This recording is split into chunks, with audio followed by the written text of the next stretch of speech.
area of interest is cancer. The practice of cancer medicine is often regarded by many among my colleagues and even among the public to be a very depressing specialty. After all, there is nothing happy about the diagnosis of cancer, as I am sure Dr. Hissetta will affirm. Recent advances, though, particularly in the field of molecular genetics, as well as the advent of modern technology, could very well change that negative perspective. The discovery of somatic activating mutation or driver mutations, which we now recognize as the major and underlying mechanism for many of cancer genesis, has led into innovations in therapy that are not only more effective, but also associated with less undesirable side effects. Many times, treatments nowadays are designed depending on the nature of mutations, which could vary from individuals to individuals, hence the advent of the so-called individualized or personalized medicine. Despite these significant improvements, many major challenges remain. After all, cure for many advanced forms of cancer remains an elusive goal. Equally disheartening is the increasingly prohibitive cost of new medicines and new technologies. The issue of cost is even more relevant among developing countries such as ours, because they account for more than 50% of total new cases and 2/3 of the total cancer-related deaths or mortality worldwide. In spite these alarming statistics, there is no indication, at least in my view, that our policymakers here in the Philippines are inclined to allocate more resources to cancer care and prevention, perhaps contending that not only are these programs very expensive, but probably because successful treatment outcomes are deemed less certain. This may explain why we do not have a National Cancer Institute or a national program that enables a larger segment of our population to have access to cancer care and prevention. But is that really true? Is it really true that these programs are just very expensive and that therefore they are not cost effective and not worthwhile undertaking? A report that was recently published a few months ago by a UN-backed study makes a compelling economic argument by pointing out that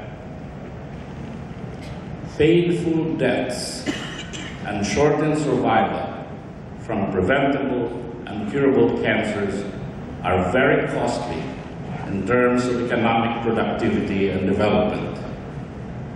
Their analysis indicate that the economic value of human lives that are saved as a result of these programs exceeds the cost of this program.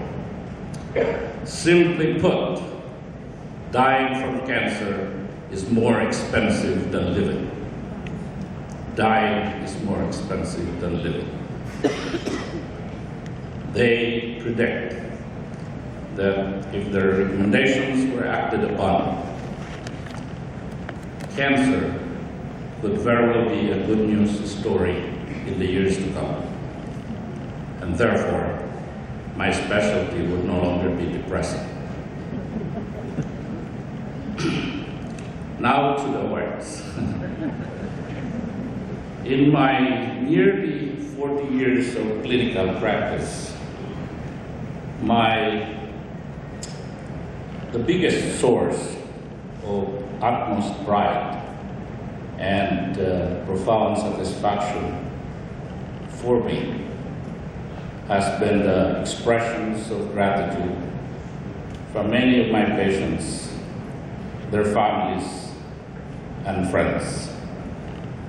To me, those are more than enough to validate that I have been or having an influence in the lives of others. To receive this award, though, from Silliman gives me a different level of satisfaction. You may not know, and I'm alumnus of 3 universities. Silliman, of course, where I got my pre-med degree, the University of the Philippines for my MD, and Wayne State University in Detroit, Michigan, where I had my postgraduate training in internal medicine. Among these 3, and with due respect to UP and Wayne State, to receive this award from the university that I can truly say I love the most is just special. The university not only provided the academic environment that prepared me for a degree of medicine, but it provided the environment that added essentials in my value system, so important in the practice of the art of medicine. For that reason, I want to thank the awards committee and the university for giving me this honor. It is deeply appreciated. I am humbled to be in the company of my fellow distinguished co-awardees. I also would like to say that I am uniquely honored to be given this recognition in the presence of Dr. Angel Alcla, who epitomizes the excellence of the faculty that I was privileged to study under.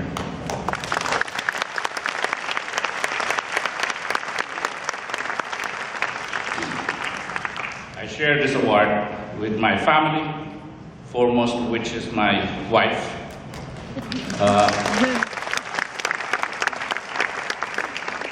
Who, along with my 2 sons, a daughter-in-law, and really an awesome grandson, they all have been my inspiration.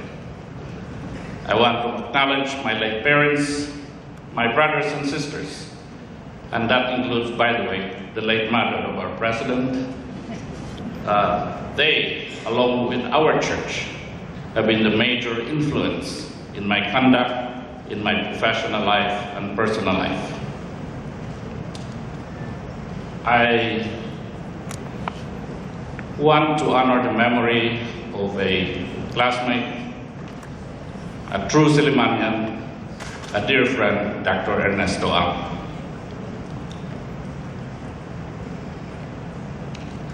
Lastly, I want to acknowledge the presence of my classmates here in attendance.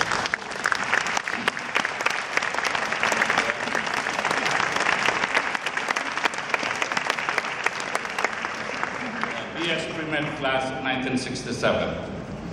From our small class of just a little over 20, there are already 4 awardees from this class.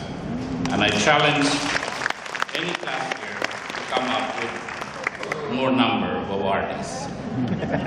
But more than that, this is a class, and I quote Garrison Keller on this. This is the class where the women were strong, all the men were extremely good looking, and we were all above average. Thank you.